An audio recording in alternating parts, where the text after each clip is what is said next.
Hello, Brandon Harvey here with this week's episode of Sounds Good, the podcast where every single Monday I sit down with an inspiring person and talk about happiness, overcoming struggles, and living a life of intentionality and wonder. Today, I'm so incredibly excited to introduce you to Bonnie Kate and Max Zoghbi. They're a sweet couple with a powerful story. In 2012, Bonnie Kate happened to be watching a movie in Aurora, Colorado, when a gunman stormed into the theater and began shooting. Bonnie Kate was shot, but she lived. And not only did she live, but she and Max have actually thrived since the shooting, despite the emotional and physical pain that comes with such a terrible experience. Their story is heavy, but they as a couple are so beautiful and positive and fun.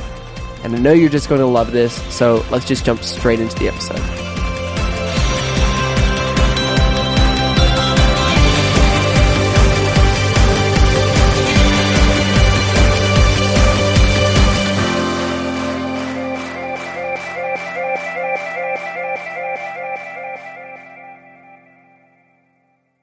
Okay, I am here with Bonnie Kate and Max in the studio. You guys, it's so fun to have you here. It's so good to be here. Such an honor, man. Thank you so much. Man, so literally yesterday, I was talking to Ruthie, who is podcast interview number 3 or something, early on in the show. One of the most popular episodes, just people love her. Of She's course. the best. She's incredible. I love her so much. And she told me, she's like, you have to meet my friends. They're in town. You'll love them. And she started sending me kind of some information on you guys and your story. And I was like, oh, how do I not know these people already? I love how small the world is, how many different connections we all have. And man. And so you guys are currently on a big road trip in an Airstream. Yup. Of sorts. Okay. Yes. Yeah. A big adventure. Big one. Where did you start and where are you heading? Or is there no end in sight? It's perpetual digital nomading. That's what people have called it. Basically, so the Airstream thing has been full-time since basically November, so almost a year. Wow. And definitely stints where, we're home back in Louisiana and we'll park that's where up we're like, from. In parents' driveways for a few weeks. But for the most part, it's just been professionally gallivanting around the country, searching. Gathering beautiful stories. Yeah. Gathering like stories and doing freelance work and commercial work in between then to pay the bills. But yeah, what really is, I guess, our why is really filling ourselves with things that fill our cup and matter. And oftentimes that's beautiful things and sometimes that's hard things, but not unlike the nature and the heartbeat of this podcast, our mission is to capture and share those stories. So our medium is film. That's what I do. I'm a filmmaker. And the Airstream whole deal is called Adventure Us. And so what it is now is us living in it, traveling. What it will be very soon is a YouTube channel. Incredible. So that's what we've been working towards, is like gathering a bunch of content and stuff. So we're super excited to be launching that building really up soon. a good catalog, a good That's library. so So when we do release, we can do so weekly and kind of stay on top of it. Yeah. Man, that's so exciting. It's really fun. And when are people going to be able to see all this stuff? I think we'll have enough to launch like early September, late August. So soon. fun. We're on the brink. Yeah. That's really exciting. In the home stretch. Yeah, we've been working really hard since like January, February. So it's a big dream. It's going to be actualized soon. So it's you're kind of on the diving board looking down. You're like, all right, is this going to be like a belly flop or a dive? No, I think it's good. it's going to be awesome. Is it going to be graceful? I hope it is. So. What does it feel like to be in that place between launching this thing and creating this thing? You're almost in this middle ground. Oh, yeah. It's like there's a weird tension there for sure. Probably for you more than for me, because I see it and I don't know, maybe I'm more of an optimist, but I'm like, I don't know. I feel like really good things are about to happen. So I feel really excited. You probably feel the weight of, it's not out yet. Yeah, I want to get it out. You have an idea, especially probably like a bigger one, a medium to big one, and you think about it, and for us, we pray about it, and we're like, okay, what does this look like? How's this going to shake out? You start, putting your head down, chipping away, and then things start to actualize, and goals start to come to pass, and then you get a little bit of momentum, and then there's a setback. And so for us, it's just been like, like huge things have happened, but by nature of building up a catalog of work, it's just this like potential. It's like at the breach, like a dam, with like water behind. It's like, oh, we just cannot wait to show people these stories and people and experiences we've had, and so it's exciting. But also as a creative and as the creator of this content, it's like, I want to get it out. Like, I just want to get it off my chest.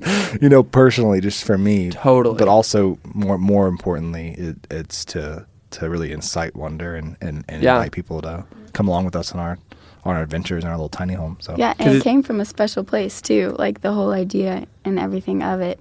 Yeah. So I feel like there's a lot of pressure because one, you're a creative and you have all this stuff bottled up inside, but two, like there's so much heart and soul and dream that has gone into this. It's I don't know, kind of bigger in a way than just sharing awesome content too. It's kind of a lifeline for us. And let's absolutely talk about that, but let's bring it back a little bit. Yeah. You guys are working together. You're doing incredible things.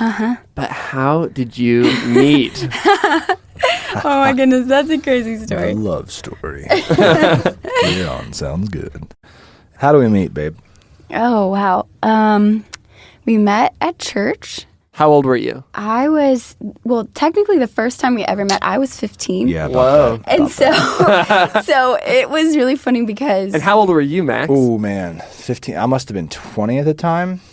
Yeah. So she was 15. I was 21 in college. Yeah, there's obviously nothing there romantically because that would have been, what's it called? Oh, yeah, illegal. No, but her family is at our church, and so, I kind of just knew her family just by way of doing life at church, right?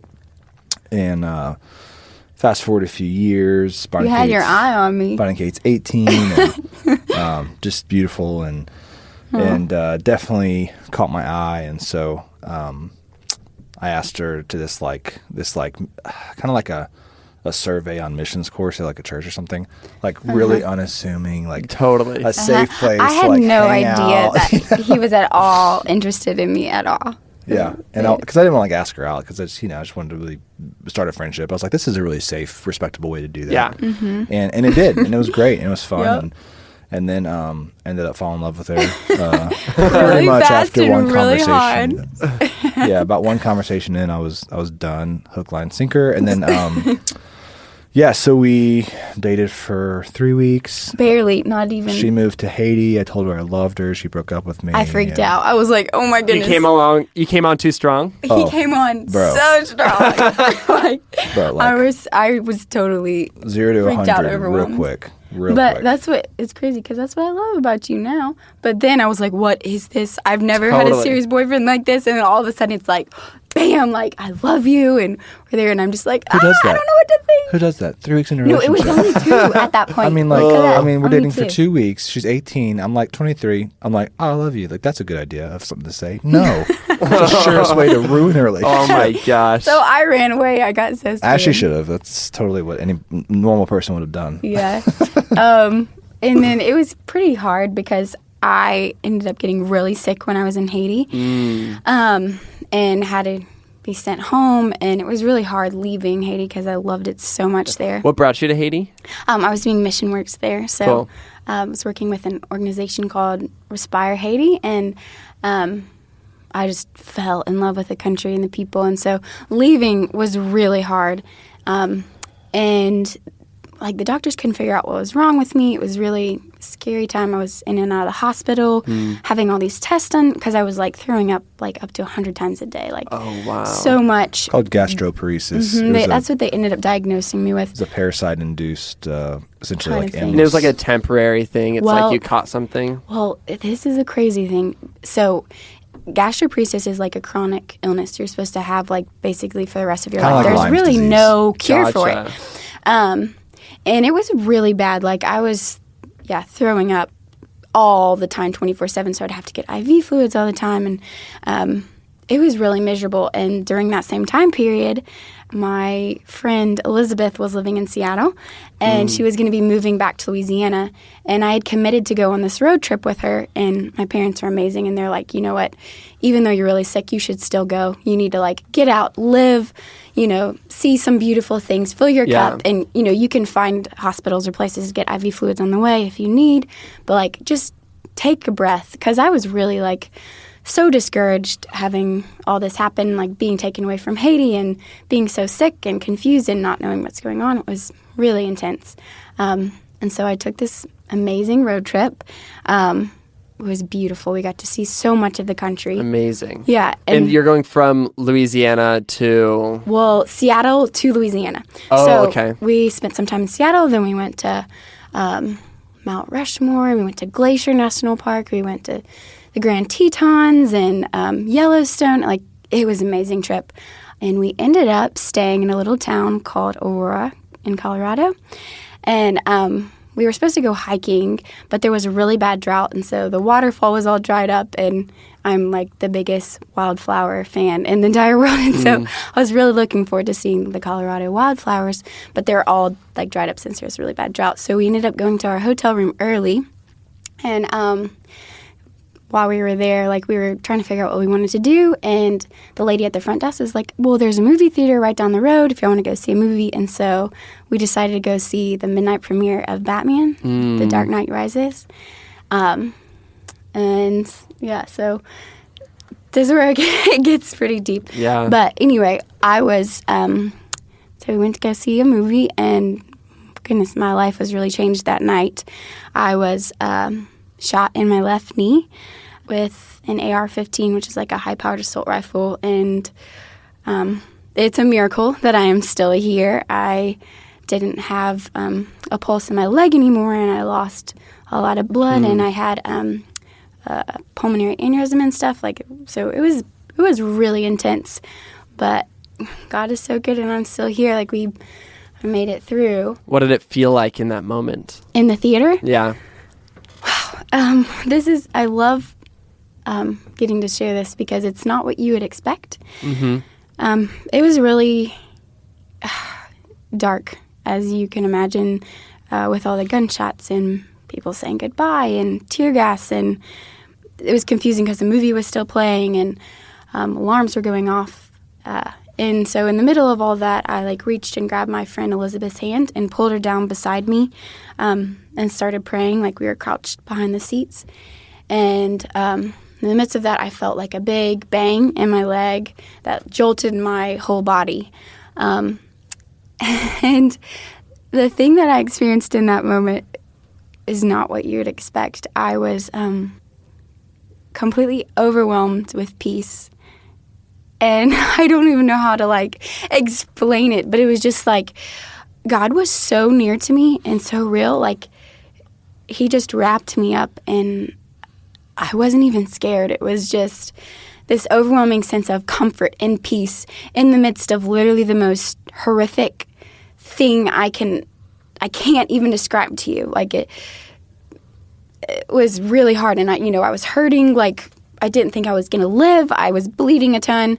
But in that moment, I felt so much peace. And, God was just so, real. Just so present. It really was overwhelming. And so I started praying out loud. And my friend Elizabeth didn't even realize that I had been shot because I had this sense of, calm about me. And it wasn't that I was in shock and didn't realize I had been shot. I was in a lot of pain, and I really didn't think I was going to make it out. But like I was saying, God was just holding me up in a way that I've never experienced. Beautiful. It was one of the most amazing things ever. In the most unlikely place. You would never think that in the darkest night, in the most painful, horrible, tragic thing, I would have felt peace like no other. And yeah. So, and how did you get out of this? The theater? Yeah, how did you get out of the theater? So that's crazy too. So I was, laying on the ground whenever I was shot, and what happened was there was a pause in the shooting. James Holmes, the shooter's gun, had jammed.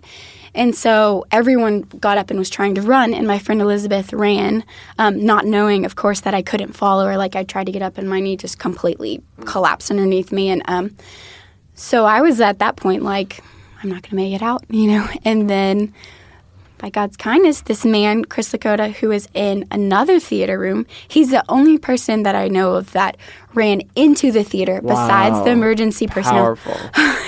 Yeah. So he ran into the theater, and he was going after James Holmes, the shooter, and he was going to try to take his gun and, disarm him, snap his neck or something like that. Intense. And I didn't realize this because I was facing the exit door, but James Holmes, the shooter, was right behind me. Wow. And so Chris Lakota was going after him, and then he saw me on the ground, and he decided to help me up. And he said that, his whole life prepared him for that one moment to make that decision to help me. Wow. And I don't know if I would be here today if he wouldn't have. So he helped me up. Carried me out, and I got down to the lobby, and Elizabeth met me, and then she saw us from the back, so she thought that I was helping him. She had no idea that I had been shot and that he was actually helping me. And so it was, intense. And we got outside, and they laid me on the concrete and stuff and bound up my leg to try to stop some of the bleeding, but it was pretty intense. And then there weren't enough ambulances because there were so many people that were shot. So they started loading up people into cop cars, and so they loaded me up into a cop car. And oh my goodness, I want to pause and just say how incredible the policemen were that night. Wow. I would not be here if they would not have been so brave and heroic and, sped me to the hospital. And then so I got to the hospital, and they picked me up and laid me on a stretcher and wheeled me into, the ER hallway. And there were so many injured people, they didn't even have rooms. They were just lining us up all, on beds in the hallways and stuff. And it was really intense because, I was in a lot of pain and shaking, but I still felt this, peace. Wow. And it was so wild. There were a lot of people that were injured, and some of them weren't injured as severely as I was, but they didn't have that sort of peace or sort of comfort. So I was just go help them. I really am okay. I was hurting, but I was okay in the weirdest way. That doesn't make sense, but I was. And a sweet thing too, when I was in the hospital, before I went into that first surgery, my of course I didn't have my phone or anything like that, but someone in the ER gave me their phone, and I was able to call my parents and talk to them, and they prayed with me on the phone and read to me. One thing that is stands out and is really cool is for some reason my mom just randomly turned to, I think, Matthew 6, where it talks about letting your light shine, which is kind of odd, but it was so relevant to the next couple weeks and months of my life, because so many people kept being I don't understand, Bonnie Kate, how are you smiling? You have so much light. And I was able to be let me tell you about light. It's not just me, it's something inside of me. That's and powerful. I really felt like that. And so Max, what was going on in your world that same night? What was happening?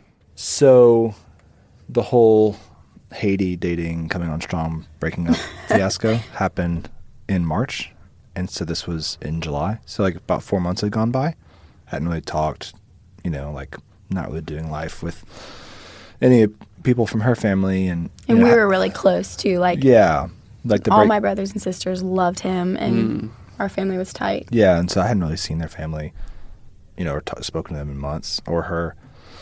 And I was trying to go to sleep that night. It was a Thursday night, July 19th. Mm-hmm. So night of the 19th in 2012. And I just couldn't get to sleep, which is never an issue for me. I pretty much can fall asleep anywhere. Max sleeps like a bear. Last night we were camping. I fell asleep in my truck instantly. And anyway, so that night I was pretty restless and got on Twitter and saw this hashtag about shooting in this theater. And at the time, sadly, it's not the case anymore. It seems like there's one of these every week now. But at the time, that was really the first shooting, if you remember, since Columbine. Exactly. You know what I mean? It stands out. I mean, all of them, of course, stand out, and they're all horrible and tragic in their own right. But this one, just by nature of frequency, seemed to be the first one in a long time. Yeah. And so I'm wow, this is awful. This is just terrible. And looking at the hashtag and just getting all the information on it. And something in my mind recalled this Facebook post I'd seen on my feed before I was in my studio that afternoon of her friend Elizabeth, and she posted, "Going to see Batman with Bonnie Kate. We're in Colorado," and it just like jumped to my brain. I was like, "Huh?" I was like, "Well, Batman's like Colorado." I was like, "This is obviously not them," but my brain just started racing as it tends to do, and my imagination got the better of me, and so I texted Elizabeth, and I was like, "Hey, Elizabeth, hope your road trip's going well. I just saw this on Twitter. I'm sorry. I know it's like 1 a.m. This is really awkward, but I just want to make sure this wasn't y'all." And she didn't text me back, and I called her, and she didn't answer. And I was like, So I texted Bonnie Kate. Again, we were broken up, so it's a pretty awkward thing to do. And didn't answer. Called her, didn't answer. And I was like, "Oh, that's weird." So then I texted Bonnie Kate's mom. I was like, "Hey, Miss Kathleen, like, I know it's 1 o'clock in the morning. Sorry to wake you up, but I saw this on Twitter. I'm not trying to scare you. I know this isn't them, but I just wanted to check just to see, just because my imagination is kind of getting the better of me." And then her mom called me and was like, "Actually, Bonnie Kate's been shot, and we don't really know if she's going to make it through the night. It's pretty critical. We're planning on flying there as soon as we can, and what you see is what happened." And I was just like in that moment, it was just like it's just surreal if you're on that side of that kind of news. You're asking why initially, mixed with shell shock, and then you're just like, then you're thinking what's going to happen next. And so I really just found myself on my knees in that moment, being thankful she was alive. And so any heartbreak that was there by way of, our short but, deep relationship, at least on my side, was gone. I just was able to really move past that very quickly and be like, life's too short to really hold grudges or to, complain about being heartbroken. Like, she's alive, and she almost wasn't, and she might not make it through the night. And so I just want to be thankful she's alive. Mm-hmm. And so me and my roommates, we got up and we prayed, and I just felt a real strong compelling. I felt very convicted that I needed to go to her parents' house, and so I did at like 3 a.m. and just was there with them and with her. I'm the oldest of 7, so oh wow, yeah. So all my siblings were really thankful to have him like back. And when my parents came to be with me in Colorado, Max was there the whole time we were. Yeah, I just felt like I needed to be a friend, and so that was something I wasn't able to do our first time around dating. I was, obviously had my emotions led me astray, and looking past a friendship, I wanted much more than that. But in this moment, I was just like, what would a friend do? I was like, a friend would show up, a friend would just be there and help cook and say nothing or say the right thing or just exist in that space of being available. And so that's what I did. And yeah, for a few weeks, she was in Colorado after that for a while, and we didn't really talk. She wouldn't let me go visit her at the hospital. So one thing too is like the last time we had talked prior to the shooting was really intense. I gave her the business. It was really hard. I was like, "You broke my heart, and this and is I why." Was like, I didn't understand because I was 18, and I was just like, well, like, why can't you just be, if you can't be friends with me, if it's too painful to be friends with me, just be friends with my brothers and sisters. Like you live in the same house, I can't go over there. It was just a really intense conversation. That too, like, that really stuck out because, like, in that moment when her mom called me and I found out she was shot, I was just like, wow, like, the last conversation I had with her could have potentially been awful. And so there's just really no time here, I think, on earth for bitterness and for unkindness. Like, that really shook me up. I was like, and so I've really made it a point, and almost maybe too much, but to really make sure that, like, interactions I have with people, like, if it were to be my last with them, to really, like, whether it's my mom and we're talking, and I by no means have, like, perfected this or conquered this in a way I hope to one day, but, like, that stuff matters, Like, I mean, I don't know who I'd be right now if, like, that was the last conversation I had with Bonnie Kate. If she had died in the theater that night, and the last conversation I had was me just, like, venting my brokenheartedness because I was being, ridiculous. No. So it really just I learned a lot in that moment of, like. And I did too. So after I got, shot, I was frustrated because I was like, oh, so now this big thing happens and he wants to be my friend again. I didn't. like being silly and needed some space because I didn't really see where he was coming from, and the last time we talked was really intense. Also, she just got shot. Yeah, there's a lot going on. I was like, of course you can have space. You can have as much space as you want. It You almost just died in a massacre. You can do whatever you want. You can tell me to never come around. It's fine. But after he was consistently just loving on my family and being a friend to me, I was like, maybe we can be friends. And I remember seeing him, like, I was in the hospital for, like, over a month. And so whenever I got home, it was a really big deal when I came home. And the first time I got home, he was there. And I hadn't let him come to the hospital or anything. And I remember looking at him and saying, we need to talk. I said that. No, I thought I said that. I said that. You did? Well, I was thinking it. If I didn't say it. I kind of hugged her and was just like, so glad you're alive. And this isn't important, but at some point, if you want to talk, we can, but there's really no rush. You have so much to deal with. She's like, right, she's like learning how to walk in PT. It was legs really swollen, intense. Like I've had like 7 surgeries chronic so pain far. and heavy medication. I mean, it was hell there for a good year, so. Yeah. But then you didn't talk to me for a while. But we talked, and I remember that first conversation was so healing and freeing and good because I was able to understand where he was coming from and he was able to understand where I was coming from because I am such a people pleaser. I realized, like, I did not communicate very well. Like, oh, you're coming on really strong and I'm overwhelmed and kind of freaked out. I literally just freaked out and was like, I can't do this. So it was really good, like, just being able to talk and understand each other better. And then I was like, we can really be friends. And then that's whenever I slowly was like, went from like, I'm really thankful to have you as a friend to being like, oh my goodness, I really like you. You're really cute. Yeah, slowly. So, and then one day, I don't remember where we were. I think we were sitting on the couch and I was like, I really want to kiss you. And you know what he said? He said, no, you can't kiss me. And I was like, we had never what? kissed. Yeah, and it was really funny. Wow. Well, I felt really embarrassed. Was that the first time you'd like expressed that? Oh, yeah, for sure. To a boy ever. Yeah. Yeah. So I was just like straight up like, hey, I really like you. Like, I want to kiss you or something. And I'm just like in this space of like, you're alive. You just went through this, tragically horrific trauma mentally and emotionally and spiritually, and really just in this space of trying to really just be a friend. And I think when that's your mindset, like, it's really easy to push down or set aside maybe desires that you'd have for more than friendship.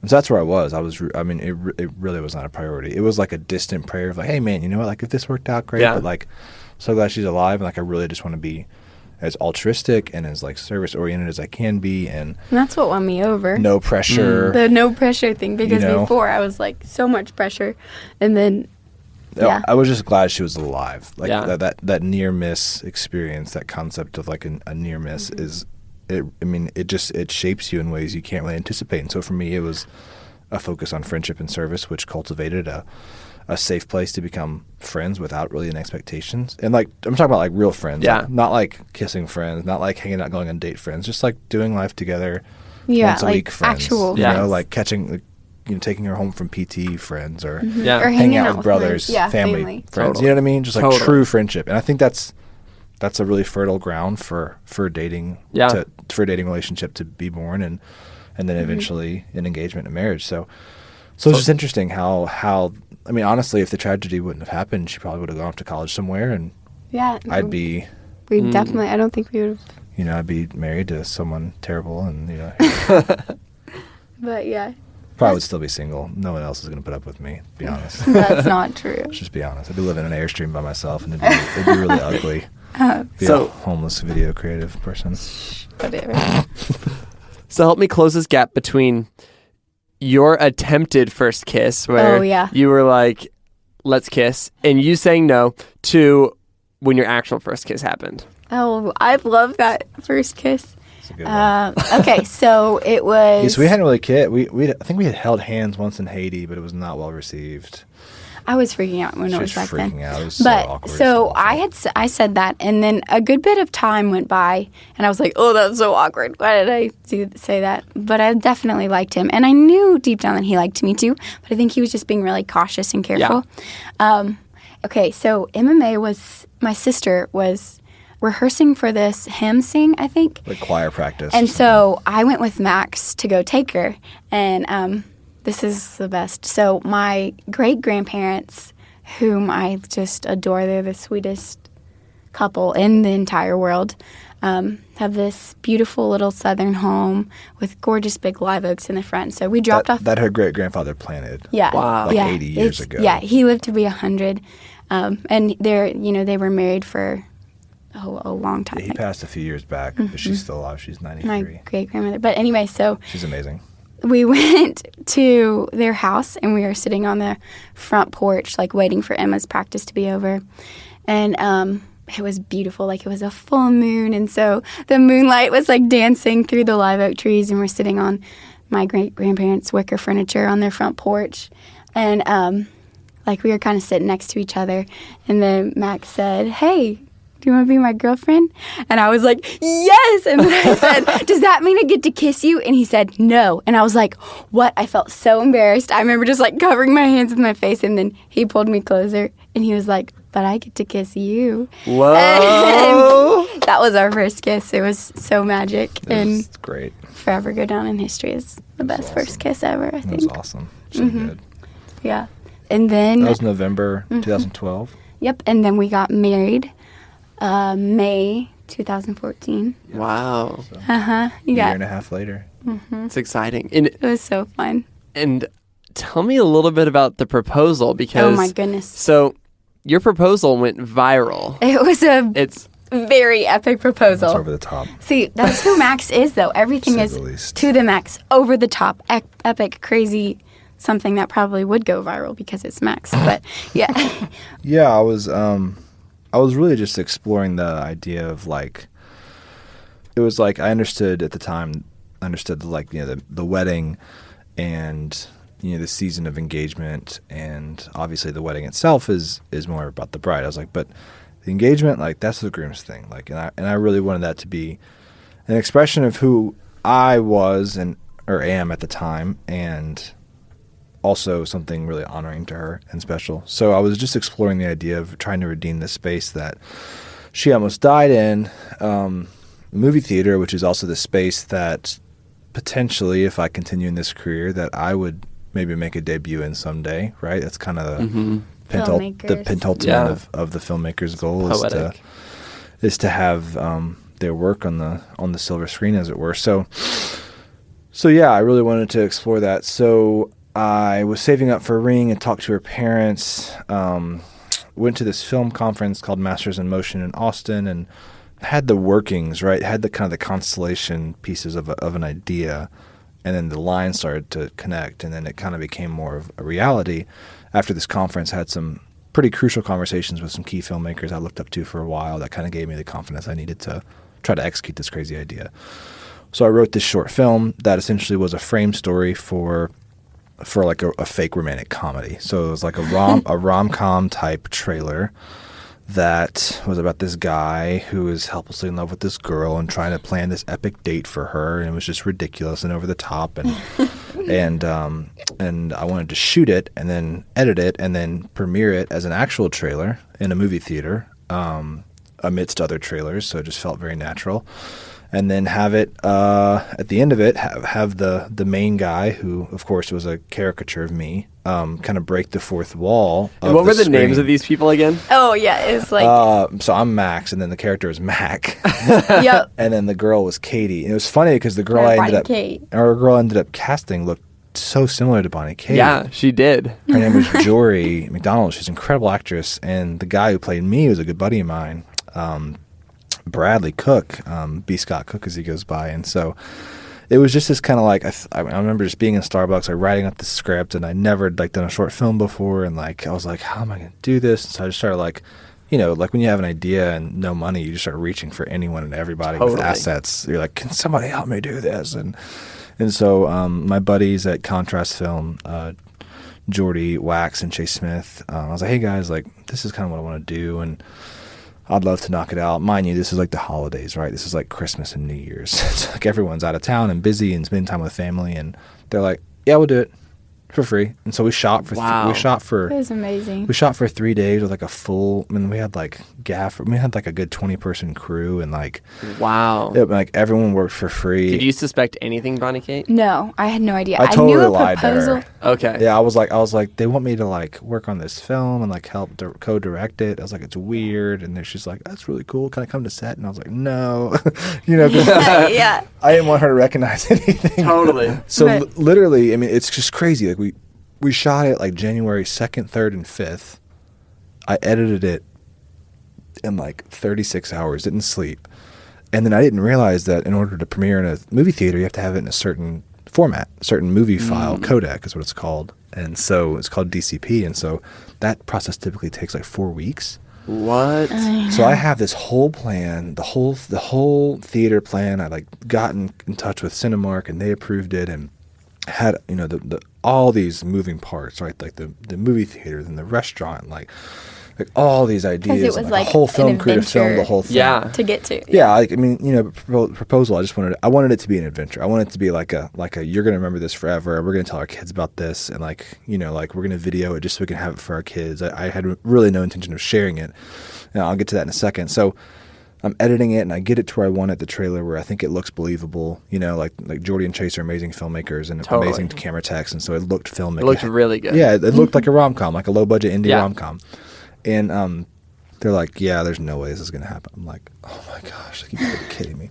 So basically, I talked to this guy, Ryan, at this film house in Texas, and I'm like, hey, it's fourth quarter. I need you to work overtime. I need you to make this happen because you're either going to do it or I'm going to drive to Texas and make you do it. I'm a dude trying to do a thing, and I need your help, please. And he was like, I'm in. He's like, are you Incredible. serious? So long story short, basically, I sent him all the movie files from my end. He converted them, sent them back to me on my end. The day I'm proposing to her, the day I get the movie files. They finish downloading overnight. It's 6 different files from like Dropbox, Google Drive, every type of streaming service you could imagine. You send it, get all 6 of them on a little flash drive, drive to the theater. They plug it in. It works. I drive and go pick her up. Unreal. I know. Like, wow. Zero So last margin for minute. error. Man. Zero margin for error. And it was literally perfect. Yeah, and so I pick her up. And Bonnie Kate, were you suspecting anything? No, well, okay, so I was actually so sad because I was expecting a proposal, but they had faked that my sister had gone back to LA, and I was like, he's not going to do it without my sister here. So her Madeline, her next younger sister, was in town because she was living in Los Angeles, and so Yeah. it was crucial that all her siblings were in town. So she was in town for the holidays, and New Yep. Year's is done. So Madeline's moving back to LA, and so Madeline wakes up that morning at 4, It catches was a flight. the cruelest thing. She leaves. She comes, hangs out with me all day at my studio, and she's So- like, Bonnie Kate has no idea. That's I was so good. crying on the way to the Aw. theater because I was like so sad. Little did I know that they were all hiding, waiting for me to get out of the theater. And they had anyway, yeah. You wanna It was fun. step It back? was great. So Madeline made her flower crown, and we went into the theater, and everyone was like waiting and like for this big human tunnel afterwards. And so we're in the theater, and I have a couple guys filming it for me while we're in there, and I have a microphone hidden on my lapel, and and the whole thing happens, and it was just really redemptive. It was really magical. The video plays, and at one point, because it's showing your reaction in the video that I watched. Oh, you yeah. say, what is this? Yeah. What is going through your mind? I remember being like, this feels like Max. Like, this feels like Max made this. I remember saying at one point, like, did you make this? And he was like, no, I wish. And I was like, Which wasn't entirely a lie because there's a lot of people that made it. It was definitely a team effort. So. But anyway, so I was like, I was very suspicious, especially because one of the dresses that were in it was one of my childhood dress-up dresses. And I was like, there's no way. But then I was still in shock. Like, I was just Yeah. like, is this really happening? Like, is this really for me? And then the camera directly goes and it's like, Bonnie Kate, like, this is real. And I remember like sinking in And it was my really chair. special. And It was special too because it was like all the cast and crew that helped me film it were in there, so Wow. everyone in the theater started cheering. And I was like, what is happening? And as well as a bunch of strangers going to see Hunger Games. Like, yeah, because I thought we were going to see Hunger Games. They're all just like, what's happening? Everyone in the theater's like, Man. what is going on? But it was really special in that moment to like redeem that space where she almost died. Like it was, I'll never forget it. Like we walked out and like she got to go on this epic adventure. Yeah, and, because the proposal didn't stop there. Yeah. That was only the beginning. Man. Because then after that, Max hands me a letter and like puts me in a car, and I'm like, wait, where am I going? I would have proposed there, but I knew that she wanted the actual proposal to be alone. And so that wasn't really a possibility in the theater. So I was like, you know what? Like, let's just own it. Like, let's just make it like an hour and a half adventure. And you know, so I was with her at the beginning. And then she kind of got to go and spend a moment with her brothers, which was important. Yeah, at our first date place. Which is kind of like a metaphorical goodbye to her brothers. And then with her sisters getting dressed, which is important. They helped me get ready. And this is another side note. I always wanted to get proposed to in a yellow dress because my great-grandmother, the one that we first had our first kiss on their front porch, she one time told me like that Papa, my great-grandfather, fell in love with her when she was wearing yellow. Wow. And so I was like, I want to be wearing yellow whenever... yellow dress. So he like flew in this beautiful floor-length yellow perfect gown that fit like a glove. Yeah, it's from London or something. And it was just like so magical. I got to get ready and then went. That too. I just wanted to give her time to be like... the time to process it, and soak it up, soak in the moment. So like, okay, like she's driving, and then she's with her brothers. Yeah, she's with her and there's like sisters. little notes at each place that I go to, and it was so special, you know, like not getting to see you, and then like we go to after I got ready with my sisters, we went to my great grandparents' house, and all my parents were there, and I was like, it's gonna happen, and then it was really sweet. So they prayed with her, and then she walked on her own to the back of the barn. Yeah, and it was really sweet because. In that barn, that's where my grandfather proposed to my grandmother. Wow. And yeah, it was magical, perfect thing. And that too, like that part, me actually proposing and the things I said, I didn't want to share that. Like, I thought that was really cool. It cut out. Yeah, like it was I know a lot of people wanted to see that, but I was just like, that's our moment, and like, you know, like you get to see the before and after, but like that actual moment was just for us. You're an incredible filmmaker, and so you built this whole thing, and it was all about, you know, the most beautiful moment was you guys coming out of that experience. Yeah. You know, there's the build up, and then you know what happens in there. Right. And then you come out, and that's where like the relief comes. That's where like the good feelings start to really bubble. Yeah, I'm glad to hear that. Yeah, I really struggle with that in the edit because honestly, you know, when you're making something, you're invariably thinking of who it's for, right? Totally. You're thinking about your target audience or audiences. And so as I was making it, I really was making it for us and our family and our friends, and I cut it together for our rehearsal dinner. So I proposed in January, we got married in May. So I had like 4 months to kind of piddle around with it. And I showed it at our rehearsal dinner, the initial cut, and everyone was like weeping and he was like, you have to share this. Like, you have to put this online. And I was like, I really wasn't. And so that moment was really, you know, I just felt like, you know, the first edit, like people knew what happened anyways. So why... And it was special, too, because it was a vulnerable place for you, because that was kind of the whole proposal was, in a way, Max working through everything that happened and, like, reconciling it, trying to redeem a really intimate space. Yeah, so it was a really journal. intimate piece, you know? And because it's our love story, but it ended up being a really good, beautiful thing, and hopefully it has encouraged and inspired a lot of people. I think there's just this thing in the digital age where...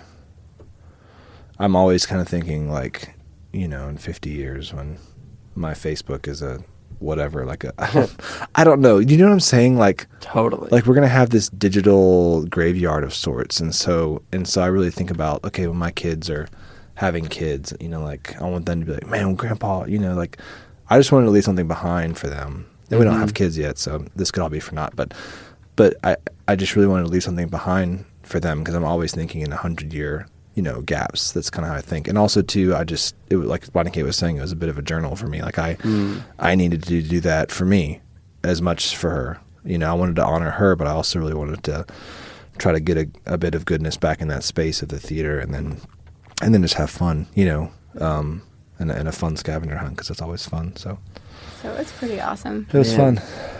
Yeah. That's beautiful. And you got married. Yep. And how long have you been married now?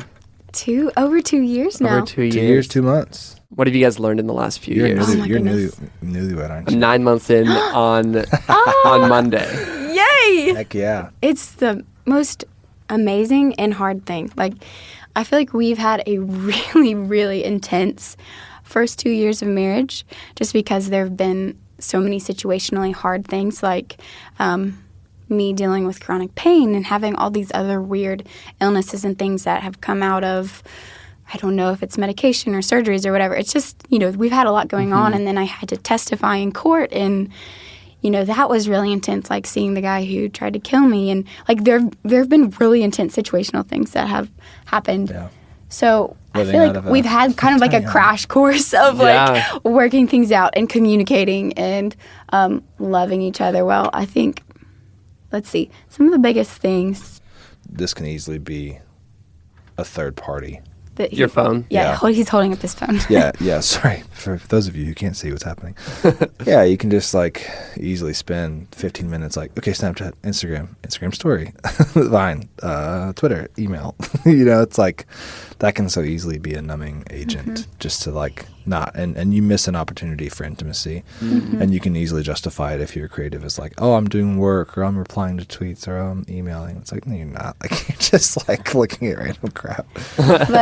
So that's definitely been just like a constant like, like pursuing each other. I feel like that's a big thing, is taking time to like celebrate each other and really focus on have romantic moments and special dates, but also just like being friends and continuing to like pursue each other and love each other, and forgiveness. That is like one of the most important things, I think, is like, we're all broken and hard to be around sometimes, and situationally things are going to be hard at times. So like putting aside your own feelings and emotions, giving the person you love the benefit of the doubt, and like really choosing to love them. Like my mom always says that love starts with the letter S. She's like, it's sacrifice, it's service, it's, putting the other person before your own needs at times, and them doing the same thing for you. I think something that's really interesting too, kind of in this space. So I think imagining some worst case scenarios for marriage is helpful, because I think a lot of what shapes, like a lot of milestones that potentially shape the course of a marriage, are often reactionary. So if you say, okay, well, let's just go through the scenario of like, I'm diagnosed on the terminal, or let's go through the scenario, and it's not fun. These are really deep things, but let's just go through the scenario of like, I'm injured and can't work, and we're struggling, like really poor. Or let's go through the scenario of like infidelity, and let's put ourselves emotionally in that space to see how we might react. Because I feel like if you're there and you can spend time with yourself, and for us, like with God there in that moment, even hypothetically, if and when something like that were come to pass, you've kind of already been there, so you can really choose how to react. Like if I were to really mess up in some crucial way and tell Bonnie and Kate that, and then she just were like, like totally just flip out, like and like, I mean, I would not feel safe to come in the future with something even bigger and scarier. And like bad. giving. It's important, I feel like, to give each other safe spaces to like be honest and vulnerable, because like even if it's painful at times, like the most beautiful and freeing thing is like being completely honest and known and still loved, and that is like so important. Like, so just thinking through that, just talking with each other, like about everything, hard things, big things, little things, laughing, like those. And I think I think even something as simple as saying like, hey, I need to tell you something hard, and I need you to give me grace to try to get it out the right way. Maybe she's calling me out, or maybe I'm calling her out on something lovingly, right? Or maybe we're confessing something that's just been going on that we're struggling with. It's like, hey, like, I just need you to give me a safe space to enter into and then communicate. And I think just priming the pump with that request and, like praying beforehand can really be beneficial. The other side of that would be like coming home from work after a long day, and you're like, and we're fighting, and then like, like something triggers and you do the dishes, and like, we'll do this, you know what I mean? As opposed to like, hey, like, let's intentionally set aside 30 minutes or an hour or 2 hours and like engage in this hard dialogue. Or just be together, lighthearted. Yeah, even if it's not hard. Yeah. I was just thinking. That's really good. Yeah. That's really good advice, you guys. And so you've taken this terrible moment, you've redeemed it, and you're continuing to kind of redeem it by going on this adventure. Yeah. And you described this thing that you're doing as these films you're making, these people you're meeting, this content you're creating as things that fill your cup. Yeah. How can you break down what filling your cup means? Yeah, I will. It's. I think starting would be helpful to break down why you have the need to fill your cup. Yeah. Yeah. So it's just been 4 years, you know what I mean? So I live like day-to-day basis and have really intense chronic pain. It's constant, and every day is really hard. Getting out of bed, choosing to push through, choosing to walk, choosing to smile, put on my clothes, and take a deep breath is like hard. Everything kind of comes at a cost, and so it really does motivate me. And it's almost necessary in a lot of ways to focus on beautiful things and also things that fill my cup. Otherwise, I don't think I could keep doing it. I couldn't do it for sure without Max. But also, too, having, the ability to, use our passions and the ways God's made us to work and, somehow make a living and pursue that. That sort of dream is really good because it's hard not being able to do normal life things without, it's just really challenging. I can't have a normal job. And so, there's a lot tied up into Adventurous and filling our cup because it's kind of necessary to me, surviving and even more thriving. The stakes are high. Yeah, Stakes exactly. are very high. Rosemary, our little Airstream, is literally like our silver lining, So the things that fill my cup are, number one, being with this guy, traveling, being in new places, new smells, food, making food for people or with people. Good conversation. Yeah.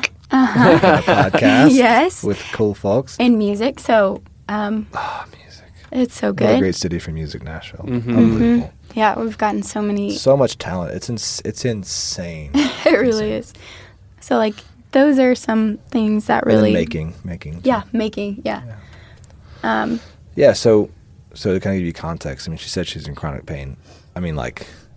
You can hear it if you're listening to her voice, how, bright and bubbly she sounds, and she is, but beneath that, there's a lot, when you see a duck gracefully going across a pond, you don't see the feet underneath kicking really hard to swim. And so that's Bonnie Kate. She has this innate elegance and grace about her, but it comes at a really hard cost. And I have a front row seat to that, and which is a privilege, and also a lot to carry as well. And so seeing her hurdle a time is extremely difficult, but kind of like, diamond, it only comes from pressure. This hyper-contextualized ongoing trauma, years after the news has died down, the shooting is not really thought about anymore. And, Bonnie and Kate lives with this chronic pain, and we were exploring this idea of what can we do? What can we share as a vision, as a husband and wife? Because, most people in my industry, and by no means am I saying that I don't want to do this one day, or it's wrong to do this, or I'm looking down on folks who do this at all. But most of it, it's you're working with other filmmakers and you're traveling a lot, you're not home a lot. And so I just knew in our story that wasn't really a good option for Bonnie Kate, because when she's alone, that's hard because her pain kind of comes front and People center. help me push through because it can distract me from pain. It's really hard for me to be by myself because the pain is louder in a way, if that makes sense. So I was okay, well, Bonnie Kate can't really work on her own, but just because of her knee and her pain. So how can we combine our gifts and our passions and our vision as a couple and do life and work together? And I think it's easier now than ever with how amazing and how available and how democratized making content is, through the internet. So that's what we kind of started dreaming and praying about, and it started with an Airstream. Well, even before that, it all came about because of the proposal video that Max made. Yeah. Because YouTube reached out to us and was like, hey, you guys should think about... making a channel. Yeah, and it was really such an answer to prayer and perfect timing because we're we do not really want to settle in Baton Rouge yet. That's where we're from, Baton Rouge. Okay. Love Baton Rouge. I love Baton Rouge. Yeah, we just didn't want to settle there yet. We're not ready. Just got married, don't have kids yet. You don't want to bounce around. And we're what are we going to do? Or how do we make the most of this? So just to kind of like put it in like one sentence, it's like, fell in love, broke up, shooting happened, fell in love again for real, both sides this time, and ended up proposing, filmed the proposal, it took off. I did it as a journal to myself, but ended up offering it to the world. People seemed to like it, which put us in a position to have a relationship with YouTube, which put us in a position to meet all sorts of cool folks, like we are here now with you. And amidst all that, Bonnie Kate's dealing with chronic pain, which is always pushing us to seek light and beauty in all things. And then we get a phone call last January from the DA's office in Colorado that said, hey, Bonnie Kate, you have to testify in court. You have to come to court, tiny little courtroom, see James Holmes, see his parents, see other victims, see the judge, and tell your story in person. Otherwise, legally, it's as if you weren't there. So we decided to do it. So hard. And so it was kind of this looming deadline on our calendar for like 6 months. And I said, you know what?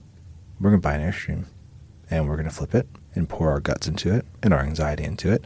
We're going to live in it and travel the world. And we'll make videos. And I don't really know. It was very intangible. It was very vague. It was this very was vague. before YouTube reached out. And so as that was happening, the trial was happening, the video was called Wildflower, the video was taking off, and it kind of all just happened. And then we started, kind of chiseling in, a business model or a brand, which became Adventure Us. And that's kind of how we got to where we are. Which is crazy. It's beautiful. It's exciting. It is. So everything in the Airstream is like repurposed. I know you have to come meet our Airstream. Her name's Rosemary. Yeah. I would love that. Yeah, we'd love to host you. We just kind of like picked up pallets off the side of the road and took them apart and built with them. Got a couch from Goodwill. And we've made it work. It's a special, cozy, intimate My good space. buddy Jacob Trish with Revival Supply Company out of Dallas, he came and built these amazing shelves underneath, like did all the fancy woodwork that like I couldn't do, But other than that, it was just like my dad and Bonnie Kate's mom and Google and trying to figure it out. A lot of trips to Home Depot and back. That's what you gotta do. So it was fun. So yeah, it's such an exciting journey to be on. I love that, and I think that the redemptive and poetic part of that it's so encouraging and refreshing. And I love your intentionality that's gone into this. Thanks, man. Thank you. We'll see. I'm excited to share it. Every episode, I love to ask my guests a few questions. And so I would love to just wrap up by asking you these. Yeah. My first question is, how would you describe the kind of person that you most admire in the world? I think someone who has been through a lot, who is familiar with suffering and pain and hardship, yet is filled with joy and is others-centered, makes people feel loved and encouraged. Someone who's like a light. I think that would be the person I would most admire. That's beautiful. Which is Bonnie Kate. That was my answer. So Stop. That's not true. Just described yourself. No. I really appreciate people who find a way to serve while actualizing a passion that's important to them. I think it's really important that if you're going to be following a lifestyle that's led by a passion, which is almost always, I've found, some sort of creative lifestyle, that it's outward. Because if it's inward, that gets really old really fast. And I think you can more than ever now see that. Yeah. Because we're so connected. So I just really appreciate people who have this amazing genius or have this amazing set of skills or talents, but are using it not only to make a living and support their families and, practical brass tacks stuff, but even bigger, like have a service-oriented narrative in this like interconnected world that we all find ourselves in. So I think that's really important. Beautiful. What are you consuming right now that you love? This is an odd thing, but children's books. Yes. I am the biggest, I love illustrations and colors and simplicity of children's books, straight to the heart, like simple, poetic, vulnerable, and beautiful, just like a child. I love children's books. In the Airstream, we don't have a lot of space, so we have to be very resourceful and creative with all of our space. But somehow there's an entire library. But yeah, I still have a ton of a ton of children's books in the Airstream, so I'm constantly pulling one down and being inspired by whether it's the colors or the illustrations or just simple words of encouragement or beautiful. Yeah, that's probably for me. I love children's books right now too. It's, really? And I don't plan on having kids anytime No, soon. oh no, me either. And I have been collecting them because Yeah. they're so incredible. So actually, the guy who did my album artwork for my podcast, me with like a little, little cartoon of me, is a guy named Victor Huckabee, and he illustrated a children's book Victor. that Tony Pope Hale. Saint Victor. I know. Yeah, Pope Saint I Victor. know Oh, Victor. we know him. He's a buddy of incredible, mine. right? Yeah, I love him. Man. Yes. Yeah, and so he co-wrote or he co-created this children's book with Tony Hale from Arrested Development and Veep, the best, funniest guy on television. Yes. And it's called Archibald's Next Big Thing. Oh, And no, we were there. Okay. Yes. you know about this? He's Yes. had Victor's had Archibald for a long time. Yes. Yes. Oh, I'm so excited. So you can buy it now? You can buy it now, and it's incredible. And it's this beautiful story of contentedness and being present where you're at. Yes. And it's I the love it. story of I think it's Tony Hale's story of being like, oh, what's the next big thing that I'm doing? And he's doing all these incredible things, but he's so focused on what's coming next. And that you when you miss do the that, you miss moment. out. Yeah. So And now. it was the very first children's book I ever bought, and it got me hooked. I was like, I think I cried reading it. Oh, I cry on a regular basis. It's such a reading children's simple books. truth, you know what I mean? Yeah. It's such a medium that you can just really digest that. Okay, go Man. buy that. So Good for so Victor. good. I'm glad. I remember him telling me. I remember he had a little sketchbook, and he would he'd be in meetings and stuff. He'd be drawing this scene. I'm like, he's like, this is how I take notes, and I was just like, that's amazing. That's so how he Yeah. does it. And Yeah. he would meet with buddies in coffee shops, and they'd draw together, and I love that dude. I hadn't seen him in a long time. Okay, yeah. What So are you? good. What are you consuming now? So I've actually been consuming, which is a very strange thing, some spoken word recently, Really? because we're actually doing a speaking tour in a month Incredible. for 3.5 weeks. Taking a little break from adventures for a bit. In like a bus, like not in the Airstream, and I'll be doing a spoken word piece. Wow. So that's very new for me. Who are some of your favorites right now?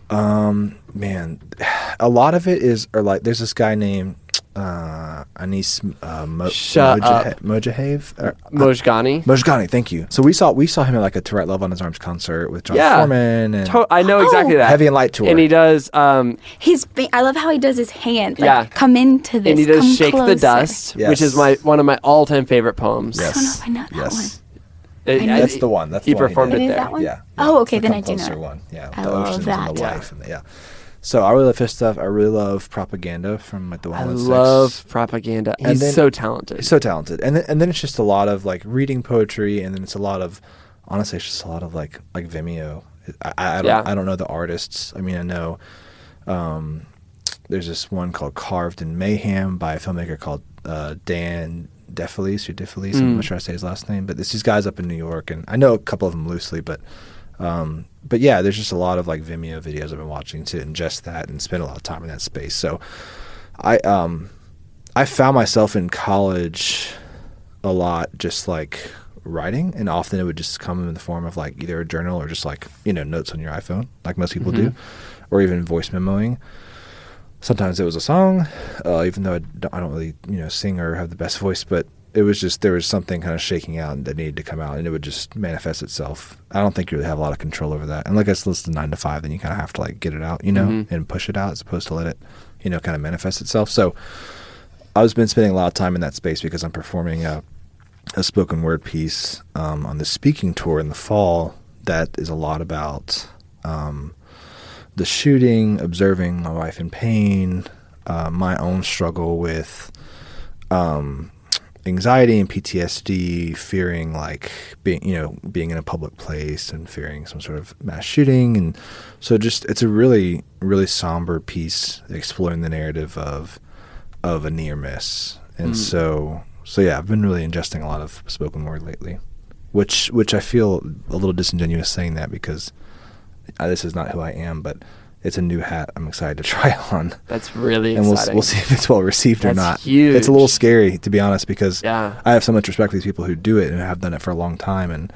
I'm a bit of an infant, but I I guess you don't know till you try. Yeah, you got to start somewhere. And So we'll see. the best thing you can do is you can step into the things that freak you out. That's where you grow, man. That It's tension's huge. good. That now and not yet. John Foreman writes a lot about that. It's just like that's where the grind is. And so I'm very out of my comfort zone and very scared, which I think is important to vocalize because I think we're all that way when we're on the brink of something, Yeah.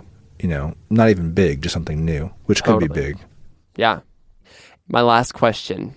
Based on the ways you've chosen to step out and live your life differently, what's one thing you'd encourage someone else to do in their own life today? Take time to pick flowers, quite literally. Don't miss little things. It's so easy to get caught up in stress, or for me it's more intense, pain or something like that. But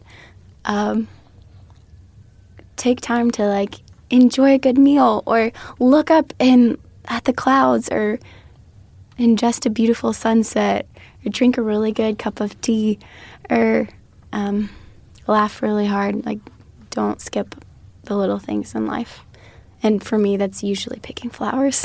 And you're saying that with wildflowers in your hair as we speak. I always have to have some sort of flowers in my hair.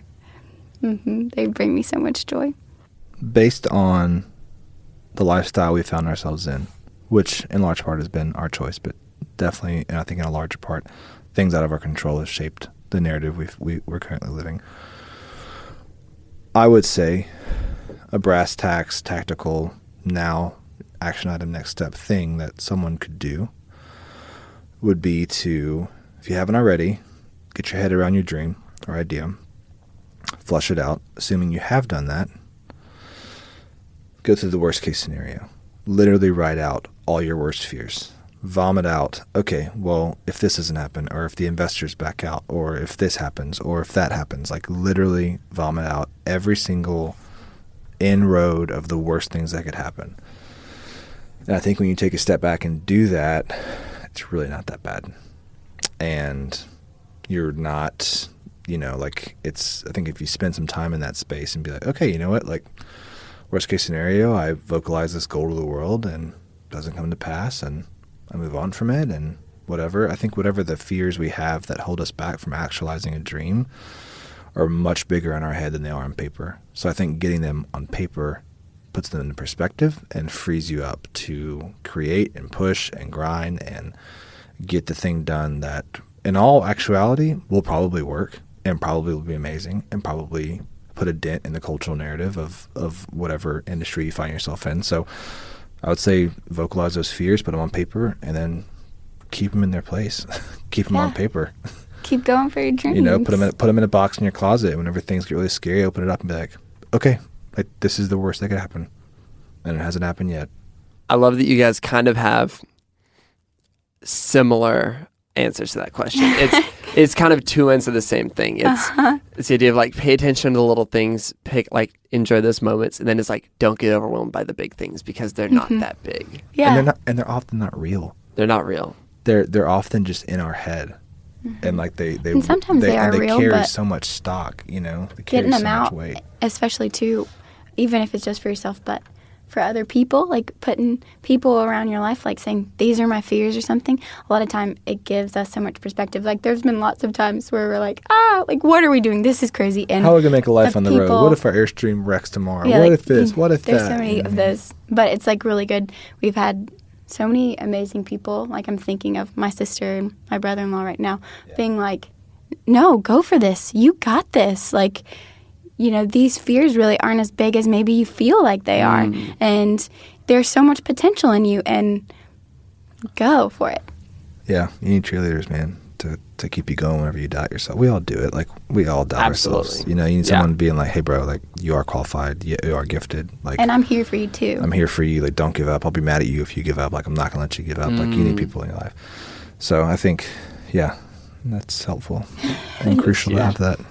Man, well, if people want to follow along with what you guys are up to, if they want to keep in touch, if they want to tune in for your upcoming YouTube channel, where can they do all of that? Our YouTube channel is called Adventure Us, and so you can find it on YouTube. It's Adventure Us, so Adventure space US. the Instagram for Adventurous is Be Adventurous, so BE Adventure US. My personal Instagram, Max, is Be Like the Fox, and then Bonnie Kate's is Bonnie Kate Z. Yep, Bonnie Kate Z. So, yeah, that's where you can find our stuff. We should be launching here soon. And everything you guys share is so refreshing and beautiful, and it's exactly what this podcast is all about. So if you like this podcast, you're gonna love Bonnie, Kate, and Max. Thank you so much for having us, man. This has been like such a spontaneous treat. This is amazing. It's so good, man. Appreciate you. Thank you, guys. Thanks, bud. Thank you.